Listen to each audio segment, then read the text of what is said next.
Assalamualaikum warahmatullahi wabarakatuh. Dialog Apa Kabar Jambi kembali hadir untuk menyapa masyarakat Jambi dan memberikan informasi yang aktual dan terpercaya. Dan hari ini Apa Kabar Jambi akan mengusung tema mengenai kekuatan Basnas Provinsi Jambi, bantu selesaikan persoalan masyarakat. Kita mengetahui bahwa persoalan kemiskinan sudah menjadi persoalan yang masif di Provinsi Jambi dan berbagai cara dilakukan oleh pemerintah untuk mengentaskan kemiskinan. Salah satunya dengan menghadirkan instansi seperti Basnas. Dan untuk mendukung tema ini telah hadir di studio TVRI Jambi Bapak Hasan Basri, Ketua Basnas Provinsi Jambi. Selamat datang di studio TVRI Jambi, Pak. Ya. Selanjutnya ada Dr. Miftah Febri dari Akademisi UIN. Selamat datang di TVRI Jambi. Dan untuk membuka dialog ini saya akan langsung kepada Bapak Hasan Basri.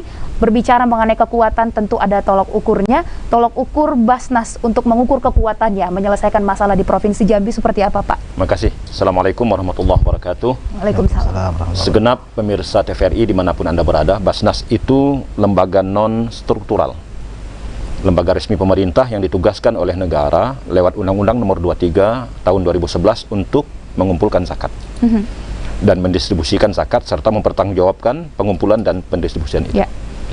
Jika berbicara tentang kekuatan Basnas, kekuatan itu ada pada pengumpulan. Pengumpulan Basnas itu bersumber dari satu, dana zakat, kedua infak dan sedekah, kemudian ada fidyah, ada hibah, dan ada DSKL. DSKL itu dana sosial kemasyarakatan lainnya yang di dalamnya ada CSR. Ya. Jika semua orang mau menyalurkan zakatnya secara ikhlas ke Basnas, itulah kekuatan. Dan ketika dana itu sudah terkumpul, disitulah Basnas akan masuk sesuai dengan tupoksi, sesuai dengan perannya untuk membantu pemerintah dalam rangka mengentaskan kemiskinan, membuka lapangan pekerjaan, dan menyelesaikan persoalan-persoalan yang terjadi di tengah-tengah masyarakat. Baik, kita ke akademisi dulu. Bagaimana kemudian undang-undang ataupun regulasi berbicara ataupun memberikan perlindungan kepada Basnas untuk mengumpulkan kekuatan ini, Dr. Miftah? Ya, baik. Bismillahirrahmanirrahim. Assalamualaikum warahmatullahi wabarakatuh. Kalau kita lihat dari sisi undang-undang, jadi Undang-Undang Nomor 23 ini kan mengalami perubahan dari Undang-Undang Nomor 38 tahun 1999. Ya. Nah, kehadiran undang-undang ini itu memberikan jaminan kepada lembaga-lembaga pengumpul zakat supaya mereka bekerja lebih secara profesional, akuntabel, dan bisa dipertanggungjawabkan pada publik. Ya. Maka itu di undang-undang itu lembaga-lembaga Basnas maupun LAS-nya dua ini, ada Basnas itu lembaga yang semi pemerintah tadi, ada LAS lembaga yang dibentuk oleh masyarakat. Nah, dua-dua ini diberi kewenangan oleh undang-undang untuk mengumpulkan dan mendistribusikan zakat. Nah, kalau saya lihat dari sejak tahun 99 sampai hari ini, itu tren pengumpulan zakat, kalau saya perhatikan tren itu selalu meningkat. Saya dulu penelitian saya tentang zakat. Dulu kalau di Basnas Kota Jambi ini waktu saya tahun 2000 itu saya meneliti, ya masih pengumpulnya zakat itu masih puluhan juta. Tapi sekarang mungkin sudah miliaran itu. Nah, itulah. Jadi dengan adanya kehadiran undang-undang ini, itu jelas sangat mendorong sekali terhadap pengumpulan dan zakat. Bahkan ada sebagian daerah menurut saya itu mereka tidak cukup hanya undang-undang tadi. Mereka juga menurunkan dalam bentuk perda lagi. Nah, bahkan saya kemarin itu diminta juga oleh pemerintah Kota Jambi itu untuk merancang perda tentang zakat juga. Nah, itu sebenarnya itu ada sebuah kesadaran dari baik itu pemerintah dalam rangka untuk menggali potensi zakat ini sebagai salah satu sumber lain bagi pemerintah untuk mengatasi persoalan-persoalan kemiskinan, kependidikan dan segala macam. Saya kira itu. Ya, baik. Ini menarik yang disampaikan oleh Dr. Miftah bahwa ada mengenai dua lembaga yang diberikan kewenangan oleh undang-undang, yaitu Basnas dan LAS. Sinergi seperti apa kemudian yang sudah dilakukan oleh Basnas bersama dengan lembaga dari masyarakat ini, Pak? Ada satu contoh menarik yang pernah kita lakukan, sinerginya. Ketika terjadi musibah kebakaran di Mendahara Tengah, lebih dari 100 rumah penduduk hangus terbakar tanpa tersisa. Kita undang semua LAS yang ada di Jambi. Ketika udah kumpul, Anda bisa nyumbang apa, Anda bisa nyumbang apa, Anda bisa nyumbang apa. Hingga hari itu terkumpul, ada yang bisa kasur saja, ada yang bisa periuk saja, ada yang bisa gelas saja, ada yang bisa piring saja. Ketika kita turun sama-sama, problem masyarakat clear. Baik, berarti sudah ada sinergi antara Basnas dengan LAS. Ini berita yang cukup bagus tentunya, Dr. Miftah. Dan kemudian Pak Miftah, ini kita bicara ada objeknya bahwa untuk mengentaskan persoalan kemiskinan. Iya. Menurut Dr. Miftah, persoalan kemiskinan seperti apa yang hari-hari ini sedang dihadapi oleh Provinsi Jambi? Ya, saya kira yang pertama kan persoalan kemiskinan itu berakar pada kurangnya lapangan pekerjaan. Nah, ini diharapkan melalui lembaga zakat itu atau LAS itu bisa menciptakan lapangan pekerjaan. Ya. Dan tidak itu saja, saya kira persoalan lain yang mungkin yang jadi kalau di kita sekarang ini, saya melihat misalnya persoalan kita itu kan Sungai Batanghari, ini itu penting, itu kan sumber kehidupan juga. Itu kan sudah keruh luar biasa itu. Ya. Nah, ini kan persoalan juga bagi ini termasuk bagi yang menciptakan kemiskinan juga itu. Keruhnya Sungai Batanghari itu termasuk yang ikut menyebabkan kemiskinan juga itu. Iya. Nah, belum lagi masalah-masalah yang lain, misalnya harga karet lagi turun segala macam. Nah, diharapkan dengan melalui lembaga zakat itu bisa terjadi semacam upaya untuk menciptakan lapangan pekerjaan baru. Sehingga masyarakat tidak lagi mengotor Sungai Batanghari, tidak lagi melakukan mencari rezeki yang katakan yang ilegal itu dengan dana zakat ini. Itu yang kita harapkan. Data apa yang diperoleh oleh Basnas mengenai angka kemiskinan masyarakat, karena tentunya Basnas bekerja dalam hal ini? Ya, kan kita tahu nih bahwa problem dasar kehidupan masyarakat itu ada pada persoalan ekonomi, pendidikan, kesehatan, pasca bencana, dan persoalan keagamaan. Ada begitu banyak fakta yang kita temukan di lapangan bahwa hari ini setiap tahun perguruan tinggi memproduksi sarjana, tapi lapangan pekerjaan kurang. Ada kemiskinan permanen di mana orang tua tidak mampu meningkatkan pekerjaannya untuk menambah penghasilan yang besar. Stagnan pada penghasilan yang setiap tahun itu saja yang mereka olah dalam sisi kehidupan mereka.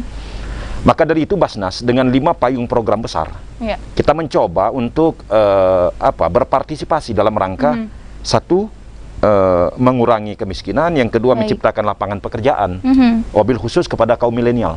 Maka ke hari ini zakat tidak lagi berorientasi pada zakat konsumtif. Kalau dulu zakat itu kan orientasinya cuma kasih beras, kasih lauk, ujung-ujungnya jadi kotoran. Tapi hari ini sudah produktif. Dan sudah dikeluarkan fatwa oleh Majelis Ulama Indonesia bahwa zakat dialokasikan untuk kegiatan produktif itu boleh dan benar. Dan selama lebih kurang 1 tahun periodisasi kami dari 2020 ke 2025, kami sudah membuat atau mendistribusikan zakat produktif itu kepada lebih dari 150 orang. Ada orang yang jago jahit, tapi tidak punya mesin jahit. Ada orang yang jago bikin kue, tapi tidak punya alat untuk buat kue. Dan Basnas hadir untuk memberikan mesin jahit, memberikan alat untuk buat kue itu. Zakat produktif hari ini sudah menjadi prioritas. Baik, ini kita ke sebuah bukan isu ya, tapi kabar gembira bahwa beberapa waktu lalu Saudara Gubernur Jambi mendapat penghargaan sebagai kategori gubernur yang mendukung gerakan zakat Indonesia. Dan penghargaan ini Saudara penghargaan skala nasional. Menurut Dr. Miftah, bagaimana kemudian kiprah gubernur dalam menyukseskan kegiatan ini dan dalam mendapat penghargaan ini, kinerjanya? Ya, saya kira kehadiran Gubernur Jambi mungkin dalam konteks itu karena dia mendukung Basnas ini untuk bekerja lebih baik. Kemudian dia juga mengkampanyekan supaya masyarakat rajin berzakat. Dan beliau juga sebelum menjadi gubernur kan juga mendorong itu di Kabupaten Merangin itu, saya dengar ada semacam edaran untuk bagaimana peningkatan zakat itu supaya ditingkatkan, kira-kira begitu. Jadi peran memang dalam konteks zakat, peran negara itu sangat besar. Jadi negara wajib hadir di situ. Dan itu ada dasar normatif dari dalam Al-Quran itu. Jadi peran negara dalam konteks itu bukan persoalan apa saja, tapi memang persoalan kewajiban dari perintah Tuhan, kira-kira begitu. Baiklah. Saya sambung terkait dengan Pak Gubernur menerima Basnas Award tahun 2022 sebagai salah satu gubernur pendukung zakat Indonesia. Dalam 11 kabupaten kota. Beliau disetarakan dengan Pak Anies Baswedan, Pak Ganjar Pranowo, Pak Ridwan Kamil, Ibu Khofifah Indar Parawansa. Ini gubernur-gubernur yang sudah menasional namanya, dan beliau disetarakan dengan itu. Rekam jejak Pak Haris sebagai Bupati Merangin itu diikuti secara terus-menerus oleh Basnas RI. Dan di Jambi ini harus kita akui, Basnas terbaik itu Merangin. Karena pendapatannya hari ini sudah 8 menuju ke 9 miliar setahun. Dan peningkatan grafik pendapatan Basnas Merangin itu mulai kurvanya itu Baik. muncul sejak Pak Aris menjadi bupati di Baik, Merangin. kita akan bahas mengenai capaian ini sesaat lagi, tetaplah bersama dengan kami.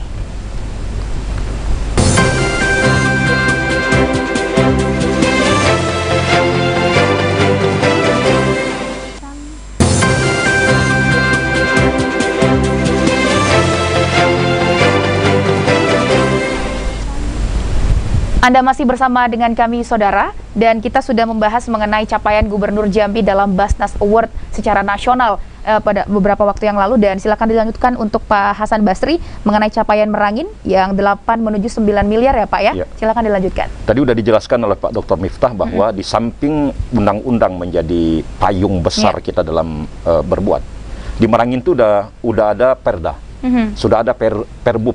Ya. Dan ketika itu muncul, maka ruang gerak Basnas itu menjadi semakin leluasa dan alhamdulillah seluruh ASN di Merangin itu mempunyai kesadaran penuh untuk dipotong secara otomatis setiap bulan, auto debit di bank, dan semuanya masuk ke rekening Basnas. Dan pendistribusian pun mensinergikan antara program Basnas dengan program Pemda setempat, dan sama-sama jalan. Baik. Dulu kan pernah saya sampaikan bahwa bedanya APBD dengan Basnas itu, kalau APBD minta tahun ini, tahun depan baru bisa cair. Itu pun kalau dianggarkan. Tapi kalau Basnas enggak. Ada kisah menarik baru-baru ini. Saya ditelepon oleh Pak Gubernur Jambi, Pak Aris, lebih kurang setengah bulan yang lalu. Beliau sampaikan, Bang, ada anak di samping saya, matanya cacat. Beliau sampaikan begitu. Hari ini beliau mengajukan proposal untuk penyelesaian studi S2 di UIN Syarif Hidayatullah Jakarta. Ketika datang ke Basnas saya kaget, ternyata anaknya tunanetra. S1-nya dalam keadaan tunanetra, S2 dalam keadaan tunanetra, dan beliau butuh dana 15.900.000 rupiah. Saya bilang dengan Pak Gubernur, mohon izin, mohon anak tersebut sekarang dibawa ke Basnas. Dalam tempo 3 jam, cair 15.900.000. Baik, kita itu ke beda. mekanisme. Iya. Dalam tempo 3 jam. 3 jam 15 juta ini. Yang penting Basnas Baik. itu ketika Basnas mau mencairkan uang, banknya masih buka. Sepanjang banknya masih buka, prosesnya cepat. Tapi kalau Baik. bank udah tutup, udah kita nggak bisa apa-apa. Baik, dari regulasi Pak Dr. Miftah, bagaimana kemudian syarat dan ketentuan yang berlaku untuk seseorang mendapatkan bantuan ini? Ya, kalau secara hukum agama sudah diatur itu, ada 8 asnaf ya. Orang yang dikategorikan berhak menerima zakat. Ada fakir, ada miskin, ada amil, ada mu'allaf qulubuhum, ada riqab dan ibnu sabil. Nah, yang tadi yang disebut oleh Pak Hasan Basri tadi itu, kalau berkaitan dengan studi lanjut atau biaya kuliah lah, atau biaya studi itu dia bisa masuk dalam kategori fisabilillah. Baik. Dan itu mereka berhak menerima zakat. Jadi sudah ditentukan secara hukum, ada orang-orang yang kriteria khusus yang ditetapkan oleh hukum itu untuk mereka menerima zakat itu, berhak zakat itu. Jadi tidak semuanya juga, ada kriterianya juga kan. Baik, tidak semua masyarakat miskin, tapi ada kategorinya. Kategori seperti apa yang dimaksud ini, Dr. Miftah? Masyarakat miskin, kalau dia misalnya masih kuat berusaha, itu justru tidak usah dikasih. Iya. Kalau dia masih kuat. Termasuk modal usaha? Iya. Oke. Jadi kalau misalnya ini, ya orang-orang yang mungkin kalau ini sudah mereka memang miskin, memang kekurangan, tapi mereka sudah ada usaha mungkin yang perlu didorong, nah itu mungkin baru kita kasih ini kan. Baik, dari perspektif Basnas seperti apa mengenai hal ini? Konteks hukum itu kan jelas bahwa innamas shadaqatu lil fuqara wal masakin wal 'amilina 'alaiha wal mu'allafati qulubuhum wa fir riqab wal gharimin wa fi sabilillah wa ibnis sabil. Tadi beliau sampaikan ada 8 asnaf. Dan Basnas punya pedoman pendistribusian. Pedoman pendistribusian Basnas itu disebut dengan 3 aman. Dia harus aman syar'i, aman regulasi, dan aman NKRI. Ketika kita berikan dana zakat itu kepada seseorang, maka dia harus aman syar'i dulu. Sesuai nggak dengan petunjuk Al-Quran dan hadis. Yang kedua, aman regulasi. Harus ada berkas sebagai pertanggungjawaban karena kita diaudit setahun 2 kali. Beliau ini mantan tim audit Basnas. Beliau sangat paham tentang itu. Ada audit keuangan dan ada audit syariah. Jadi aman kedua, aman regulasi. Harus sesuai dengan standar peraturan perundang-undangan yang berlaku. Dan yang ketiga, aman NKRI. Dana Basnas tidak boleh diberikan kepada orang yang pemikirannya cenderung ke radikal, ke ekstrim. Kita kasih duit, dia bikin bom, diledakkannya Jambi. Itu nggak boleh. Harus jelas. Makanya kita pernah ketika ada proposal masuk, kita kontak Intel Polda. Kita sampaikan, Pak, ini kami ragu. Proposal ini kami ragu apakah benar ini sebuah lembaga yang benar. Tolong diteliti. Kalau ada rekomendasi dari Bapak akan kami bantu, kalau enggak tidak kami bantu. Dan ketika datang tim Intel dari Polda, dia bilang kami nggak kenal dengan lembaga ini, maka tidak kami bantu. Baik, dari seluruh laporan di tahun 2022 sudah ada berapa banyak proposal yang masuk ke Basnas, Pak? Banyak sekali. Iya. Apakah bisa dihitung dengan data? Kalau selama lebih kurang 1,5 tahun ini, mungkin kalau 500 proposal mungkin lebih. Baik, dari tahun 2022 maksud saya, Pak? Iya. 500 proposal? Dari tahun 2021. Baik. Nah, tahun 2021 sampai ke hari ini, kalau 500 proposal mungkin udah lebih. Baik. Banyak sekali. Mekanisme pencairan proposalnya ini yang kita ini menjadi menarik karena ini nilai kepublikannya cukup tinggi. Iya. Karena tayangan ini justru ditayangkan untuk mereka mungkin yang membutuhkan bantuan seperti itu. Mekanisme yang dibutuhkan untuk pencairan proposal ini seperti apa, Pak? Ada form persyaratan yang harus diisi. Ada standarnya. Ada standar, diantaranya surat keterangan tidak mampu dari kelurahan, fotokopi KTP, fotokopi KK, dan seterusnya. Ketika proposal masuk, kita punya tim survei. Tim survei kita turun.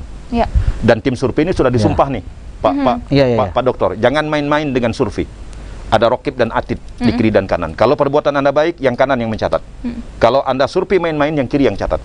Pertanggungjawabannya langsung ke Allah, langsung ke Tuhan, pemilik alam semesta raya ini. Setelah disurvei dan dinyatakan ditemukan fakta bahwa benar ini orang miskin, kita tanya nih tetangga kiri kanan, benar nggak ini miskin, benar nggak ini fakir, benar nggak ini fisabilillah, kita tanya. Ketika ada keterangan menyatakan bahwa benar, maka proses selanjutnya tinggal pencairan. Baik, ini kita pada tanggal 12 Januari Pemprov bersama dengan Basnas melakukan MOU untuk mengadakan pengumpulan zakat, infak dan sedekah di lingkungan Pemprov, sehingga para ASN wajib membayarkan 2,5% pada saat pengambilan gaji di Bank 9 Jambi. Seperti itu. Ini regulasinya seperti apa di MOU? Bisakah dijelaskan, Dr. Miftah? Kalau di MOU saya belum baca, tapi yang jelas begini. 2,5% itu dari gaji ya.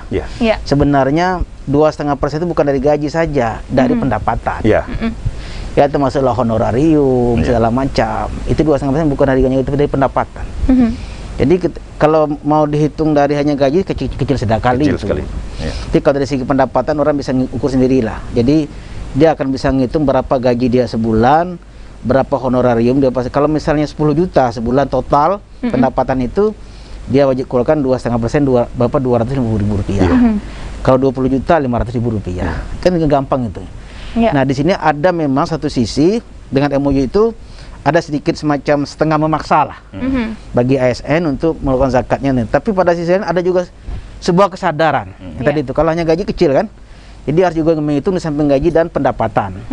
Ya maklum lah, ASN ini kan banyak juga di samping gaji itu ada juga honor-honor lain kan. Nah itu yang kadang-kadang tidak terpantau. Nah disinilah ada satu sisi ada kewajiban yang setengah dipaksa oleh negara, oleh pemerintah.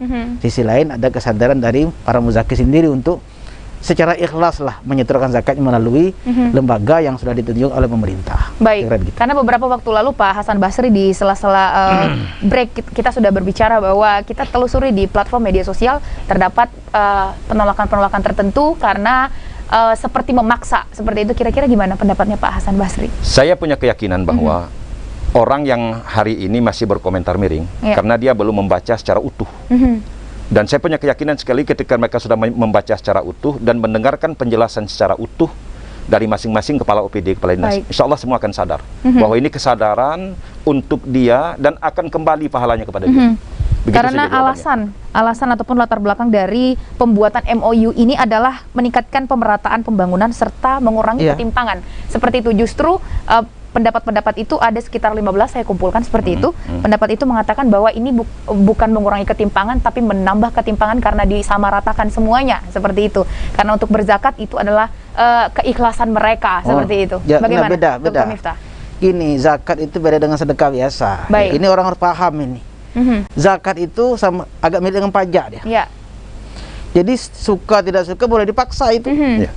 Maka dulu waktu sebelum kehadiran Undang-Undang 38 yang ini itu ada klausul yang menyatakan bahwa mereka yang sudah mempunyai pendapatan mencapai nisab itu wajib berzakat.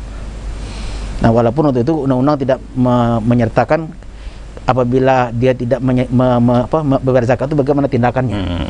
Tidak ada Tapi punishment secara ya? hukum agama itu boleh.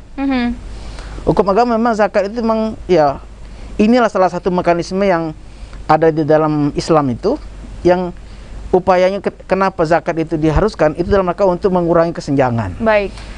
Karena kesenjangan sosial itu kalau tidak dipaksakan tidak juga jalan. Memang harus dipaksa itu.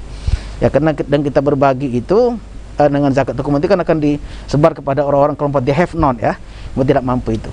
Nah itu bedanya zakat dengan sedekah. Kalau sedekah ya keikhlasan lah, tidak boleh Baik. dipaksa. Ya. Artinya MOU dari Pemprov ini bisa saja diberlakukan untuk instansi non pemerintah seperti itu, Dr. Miftah? Ya bisa saja.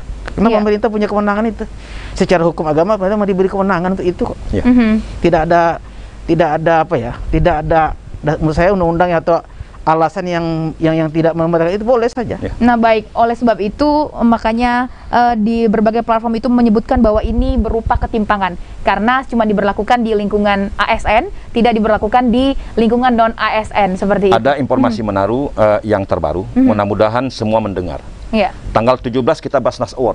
Iya. Tanggal 18 ada pertemuan Basnas RI dengan Menteri BUMN yang Oke. langsung dihadiri oleh Pak Erick Thohir. Dan pidato Pak Erick Thohir kemarin tanggal 18 jelas. Seluruh BUMN zakatnya ke Basnas Republik Indonesia. Itu udah perintah. Ya. Baik. Jadi Berarti, tidak ada ketimpangan.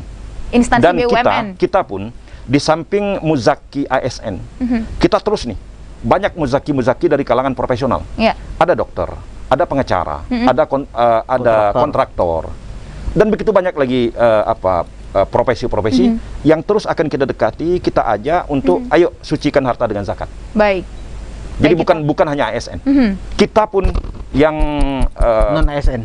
non ASN yang di Basnas ketika dapat insentif terpotong langsung. Baik. Artinya ini sudah clear begitu Dr. Miftah bahwa zakat bersama dengan sedekah tidak bisa disamakan. Tidak bisa. Kalau zakat itu pajak seperti itu artinya agak dekat taat. dengan pajak dia, dekat Iya, dengan artinya pajak. ada kewajiban untuk kita Iya. taat melakukannya. Iya. Baik, kita masuk kepada Basnas, kemudian program dari Basnas untuk memetakan kemiskinan yang ada di Provinsi Jambi seperti apa? Dari realitas lapangan yang kita baca. Tadi kan saya sampaikan di awal bahwa ada problem persoalan ekonomi, ada problem soal kesehatan, pendidikan dan seterusnya. Ini udah kita petakan nih. Basis-basisnya pun udah mulai kita petakan. Iya. Meskipun belum akurat 100%, tapi sekali lagi daerah-daerah yang kita anggap inilah daerah yang harus kita bantu pemerintah untuk keluar dari garis kemiskinan sudah mulai kita petakan. Dan insya Allah dengan semakin naiknya grafik pendapatan Basnas, kita tinggal intervensi aja nih, tinggal distribusi sesuai dengan tadi 3 syarat aman tadi, aman syar'i, aman regulasi dan aman NKRI. Jadi datanya udah kita pegang. Baik. Dan tinggal action aja. Baik, beberapa waktu lalu juga Dr. Miftah untuk informasi juga bagi Anda saudara bahwa kita ada berkunjung ke Dinas Perlindungan Perempuan dan Anak dan kita melihat sepanjang tahun 2022 waktu itu di tanggal 15 sudah ada 14 aduan yang masuk ke Dinas P2TP. Kita akan bahas saat lagi, tetaplah bersama dengan kami.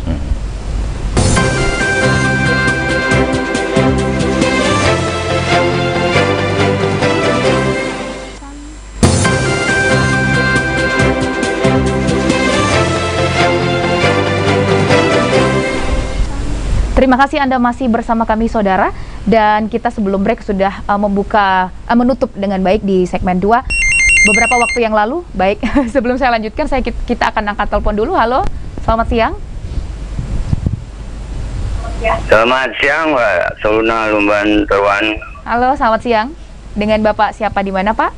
Dari Yudi Selanai, Mbak. Baik, Pak Yudi silakan untuk pertanyaannya. Baik, awal kata saya mengucapkan yang terhormat Bapak Haji Hasan Basiusin, Sarjana Hukum, yang dipercaya sebagai Ketua Basnas Provinsi Jambi. Yang kedua adalah Bapak Dr. Miftah Febri, Akademisi UIN STS Jambi.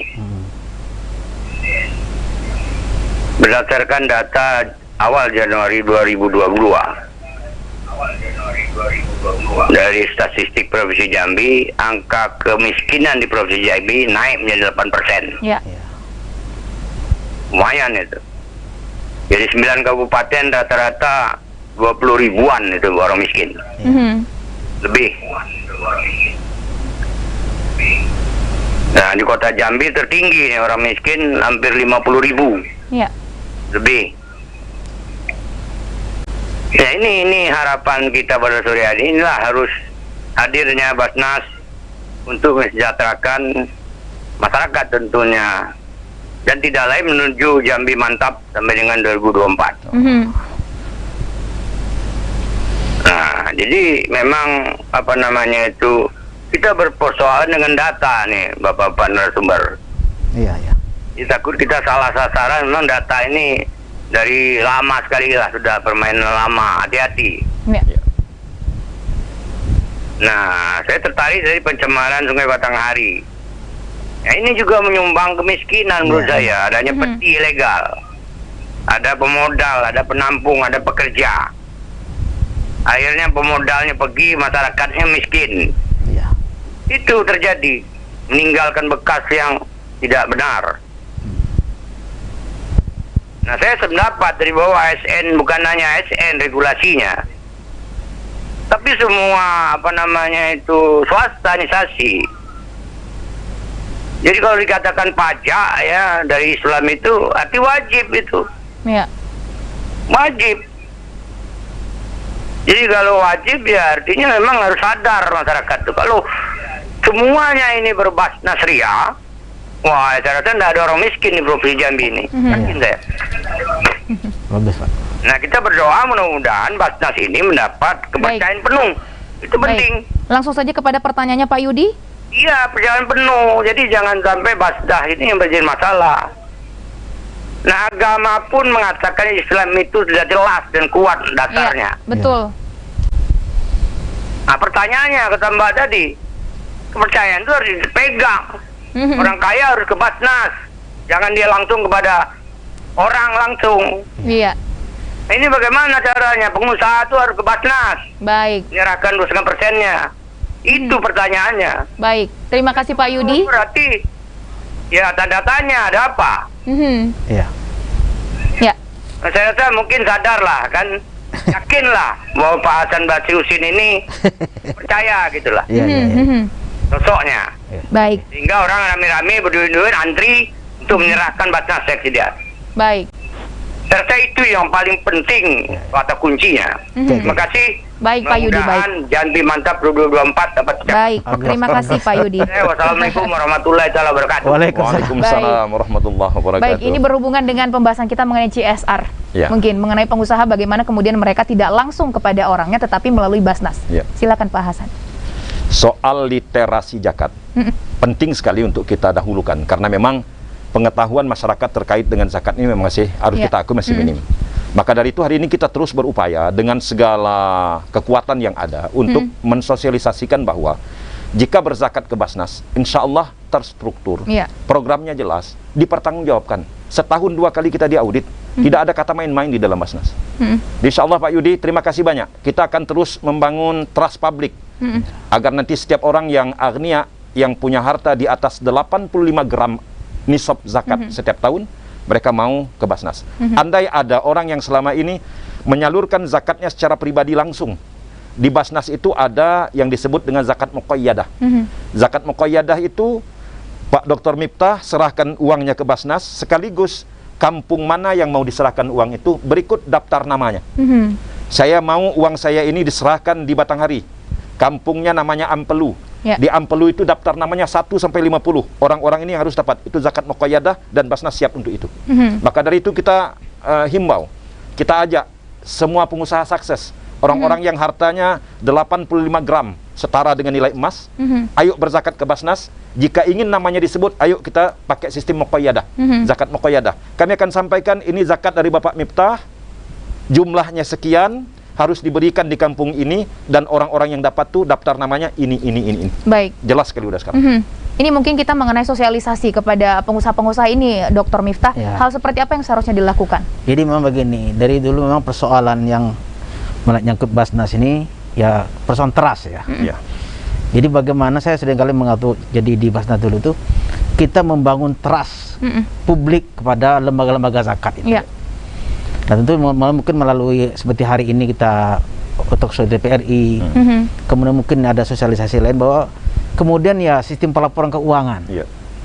Ya mungkin Basnas mungkin harus lebih transparan lagi dalam arti memberikan laporan melalui media segala macam, sehingga orang itu bisa melihat, oh uang saya masuk atau tidak, tahu dia kan. Memang itu persoalan kita, tapi saya yakin dengan Basnas ini makin hari makin bagus lah bagaimana dia meningkatkan trust publik itu kan. Ya terbukti meningkat terus kan.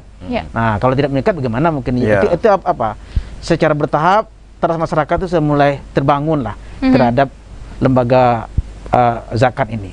Sehingga mereka tidak merasa khawatir lagi untuk memberikan zakat kepada Basnas. Kemudian ada satu lagi, ini masalah hukum ini antara cara berpikir tradisional dengan cara berpikir modern. Nah masyarakat kita ini banyak masih cara pemikiran keagamaan masyarakat itu masih cara berpikir tradisional yang banyak. Tidak melihat kepada konteks yang lebih makro. Kalau melalui Basnas itu efek secara lebih luas ketimbang membagi secara langsung tadi. Nah, maksudnya itu memang ada satu sisi ada positif, tapi banyaklah negatif daripada positifnya. Nah, kalau melalui Basnas ini, kalau perlu kita memberi itu dalam konteks Islam, orang lain tidak tahu siapa yang beri. Betul. Itu yang bagus, supaya tidak terbangun yang namanya ya kalau dalam istilah politik patron klan segala macam. Itu hilang.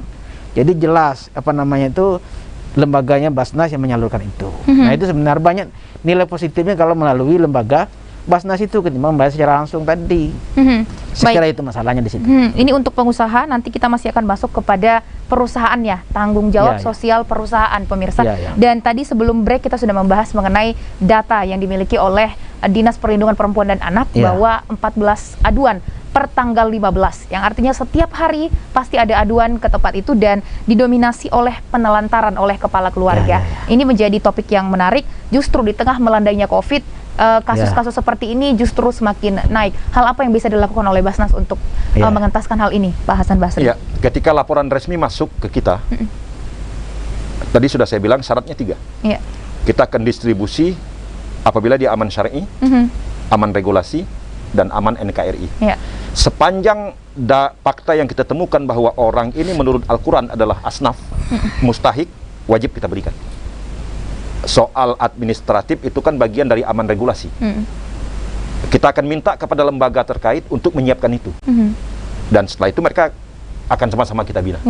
Supaya bisa menata kehidupan yang lebih baik untuk masa depan. Baik, ini mengenai soal kerjasama lintas instansi mungkin yang dilakukan dengan dinas-dinas seperti apa, Pak? Kita membuka diri untuk kerjasama dengan semua instansi. Apalagi instansi yang ada kaitannya dengan kehidupan sosial.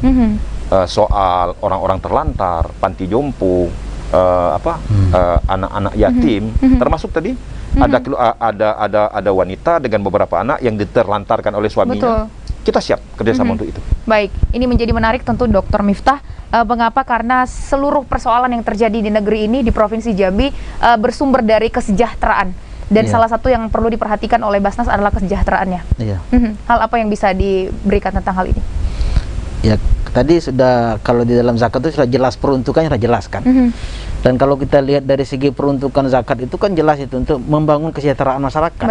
Ada itu untuk orang miskin, ada untuk orang fakir, ada untuk orang terlantar juga ada. Ibnu Sabil namanya, orang terlantar yang di jalan yang tidak ini juga ada. Jadi dari 8 asnaf yang sudah dibingkai dalam syariat itu zakat punya peran penting itu untuk mensejahterakan masyarakat di situ. Jadi tidak ada lagi khawatiran untuk masyarakat kalau misalnya ada hal-hal yang tadi itu asal memenuhi 3 aman saja dia sudah bisa mendapat dana zakat itu. Dan itu kan memang dana umat ya, bukan dana zakat tapi dana umat. Basnas ini perannya hanya menyalurkan saja. Itu dari Muzaki kepada Basnas dititip, tolong disalurkan, kira-kira begitu. Baik. Intinya itu dana umat yang harus dinikmati oleh semua orang. Baik, kita balik kepada pengusaha tadi. Pengusaha sudah dibahas. Kemudian kita kepada tanggung jawab sosial perusahaan, pemirsa. Karena tentunya ada tanggung jawab sosial perusahaan untuk menyalurkan berapa persen. Kita langsung ke Dr. Miftah, seperti apa? Ya, kalau CSR itu sebenarnya CSR dengan zakat agak beda ya. CSR itu memang sudah ada ketentuan undang-undangnya. Dari sekian dari keuntungan perusahaan harus diberikan kepada masyarakat. Tapi kalau zakat perusahaan itu lain lagi. Karena kita bicara soal mengentaskan kemiskinan, kekuatan dari Basnas ini. Iya, kalau zakat perusahaan itu Kalau dia punya usaha, bisa jadi perusahaannya yang bayar, Iya. atau yang megang saham. Ya. Gitu. Jadi ada dua model. Boleh saja nanti dari hasil dari keuntungan satu usaha itu dia kurangi 2,5%, dia serahkan ke Basnas, boleh. Atau model kedua, kemudian setelah dibagi, di-share dividen atau keuntungan ke masing-masing pengusaha, yang keuntungan itu diberi ke Basnas. Jadi ada model. Artinya beda antara CSR dengan zakat itu beda. Dan CSR itu lain pula ininya, dan zakat lain lagi. Baik. Itu. Mengenai pengaturannya seperti apa Pak Hasan Basri atau Dr. Miftah? Pengaturan setiap perusahaan ini, kewajibannya untuk membayarkan tanggung jawab sosial perusahaannya seperti Kalau undang-undang kan sudah jelas itu. Undang-undang nomor 23 sudah jelas itu. Iya. Setiap orang atau badan usaha. Itu jelas sekali undang-undang yang berada ini itu wajib bayar zakat. Ada sudah undang-undangnya itu. Nah, tinggal lagi bagaimana dia mau membayar itu. Cuman ada sebagian perusahaan itu yang itu digabung dengan CSR.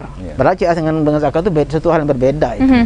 Bisakah ditagih oleh Basnas? Ya bisa, ada masalah. Kalau dia mau nagih bisa itu. Baik, mekanismenya ini cukup menarik untuk kita. Mekanismenya seperti apa Pak Dr. Miftah? Ya, karena undang-undang kita ini kan begini. Undang-undang kita tuh walaupun ada begitu, tapi dia tidak memaksa ya. Baik. Palingan menghimbau saja. Sifatnya menghimbau, meminta kepada pemilik usaha atau ya pengusaha itu untuk membayar zakat melalui Basnas. Baik. Kira begitu.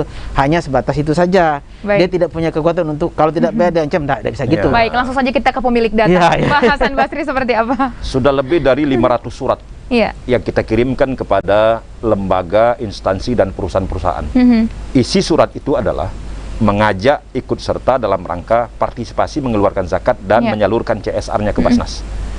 Sudah ada jawaban, sudah ada yang menyalurkan, dan pada saat Lebaran Idul Fitri yang lalu, di bulan puasa, ada beberapa perusahaan yang ikut sama-sama dengan kita, berkolaborasi dalam rangka mensejahterakan anak-anak yatim menjelang Lebaran.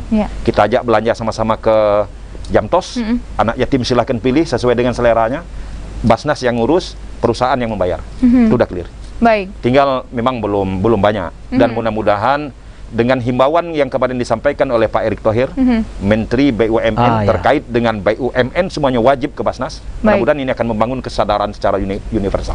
Baik, ini masih ada agak sedikit kabur, Dr. Miftah. Apakah yang disumbangkan tanggung jawab sosial perusahaan itu berupa nominal atau berupa barang mungkin?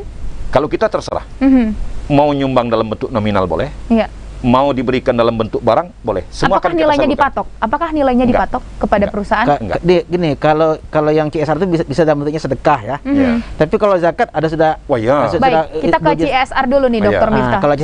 Kalau CSR itu terserah, nama sedekah itu boleh-boleh saja, mau boleh bentuk uang, mau dalam bentuk barang tuh tidak ada masalah. Baik, bagaimana? Kadang-kadang kita yang menyampaikan, kita butuh untuk membelanjakan 100 anak yatim. Nah, mereka jawab, kami cuma bisa untuk 50. Ya udah 50. Oke. Bagaimana antusias dari para pengusaha, perusahaan di Provinsi Jambi saat ini? Sekarang udah kencang nih. Sekarang aja sudah banyak yang menawarkan itu. Pak, kami kepingin nanti di bulan Ramadan kerjasama dengan Basnas. Baik. Sudah banyak. Adakah yang dilakukan oleh pemerintah upaya untuk menghimbau yang memaksa, saudara? Saya acungi jempol untuk Pak Gubernur. Iya, seperti apa? Sekali lagi saya acungi jempol untuk Pak Gubernur. Beliau sangat luar biasa. Di mana-mana beliau pidato sampaikan bahwa ayo kita membangun Provinsi Jambi dengan cara kita masing-masing. Di antaranya adalah dengan salurkan zakat, tunaikan sedekah-sedekah, dan sampaikan kepada lembaga resmi Basnas. Dan insya Allah pelan tapi mudah-mudahan pasti problem yang terjadi di tengah-tengah masyarakat itu akan terurai dan mudah-mudahan akan selesai. Baik. Seperti apa komitmen Basnas untuk terus menjaga kepercayaan publik? Kita diaudit setahun 2 kali. Kita punya media IT, ada Instagram, ada Facebook, ada grup WA dan seterusnya. Setiap ada yang berzakat, setiap ada yang bersedekah, berinfak, langsung SMS flash, kita kabarkan bahwa uang Anda sudah sampai. Dan setiap waktu kita laporkan penerimaan bulan ini sekian, kita salurkan sekian. Itu bagian dari membangun trust public. Dan sekali lagi kami mohon doa kepada seluruh masyarakat Jambi, doakan kami amanah, doakan kami istiqomah, doakan kami ikhlas, doakan kami profesional, doakan kami menjadi orang yang betul-betul menjalankan tugas ini berdasarkan aman syar'i, aman regulasi, dan aman NKRI itu tadi. Baik, berdasarkan 3 prinsip ini, Dr. Miftah, seperti apa Basnas Provinsi Jambi menurut pandangan Anda? Ya, saya lihat ada kemajuan di sini ya. Terutama yang terakhir itu aman NKRI itu. Ya. Itu artinya secara tidak langsung Basnas Provinsi Jambi ini ikut mendukung program Islam moderat yang anti radikal. Ya. Islam yang wasatiyah tadi kan. Secara tidak langsung itu, karena aman NKRI itu kan artinya kita tidak mentolerir memberikan dana-dana sosial atau dana zakat itu kepada mereka-mereka yang cenderung berpikirnya radikal. Artinya berpikir yang akan mengancam kedamaian masyarakat. Kan itu saya kira satu hal yang lebih maju lah tuh Basnas Provinsi Jambi ini memasukkan aman NKRI. Baik, di depan kita ada berupa penghargaan, ada piagam, Pak. Boleh dijelaskan ini capaian seperti apa dari Basnas? Terima kasih.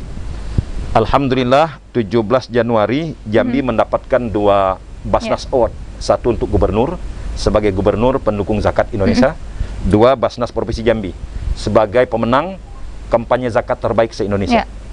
Ini kita dapat berdasarkan fakta yang ditelusuri oleh Basnas RI di Jambi sejak awal kita menjabat di periodisasi 2020-2025. Baik. Kita pernah disandingkan dengan Ustadz Wijayanto pada saat ada acara di BI, sosialisasi yang kita sampaikan, argumentasi yang kita sampaikan, fakta yang kita sampaikan, kemudian nilai-nilai yang kita sampaikan, semua menjadi value oleh Basnas RI, dan Alhamdulillah kita diapresiasi. Rasanya ini mimpi tapi nyata. Baik. Dan mudah-mudahan ini bisa kita pertahankan. Baik, kita masih akan bahas saudara mengenai bagaimana untuk mengentaskan kemiskinan dan upaya yang dilakukan oleh Basnas. Sesaat lagi tetaplah bersama kami.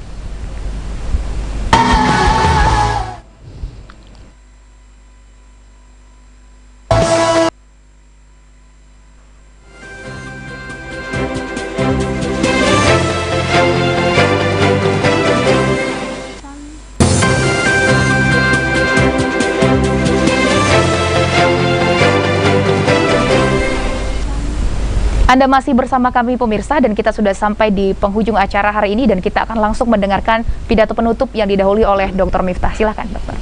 Ya baik, terkait dengan masalah peran zakat dalam menyelesaikan masalah ekonomi dan sosial ini, saya pikir zakat sangat berperan penting. Tinggal bagaimana memunculkan kesadaran muzaki untuk selalu berzakat di Basnas Provinsi Jambi. Karena persoalannya kita ini adalah bagaimana mengumpulkan dana zakat itu sebanyak mungkin, kemudian dapat disalurkan kepada mereka-mereka yang berhak untuk membutuhkannya. Dan masalah-masalah ekonomi dan sosial yang sedang menghadang kita secara perlahan dan pasti kalau itu terjadi pasti akan dapat diselesaikan. Baik, itu. Silakan Bapak Hasan Basri. Ya. Kepada seluruh muzaki, agniya, orang-orang kaya, mari bersama-sama berzakat ke Basnas. Ya. Jika Anda berada di satu kabupaten, berzakatlah di Basnas kabupaten setempat. Ada 11 kabupaten kota di Provinsi Jambi, silakan pilih lembaga Basnas di masing-masing kabupaten kota atau di Provinsi Jambi.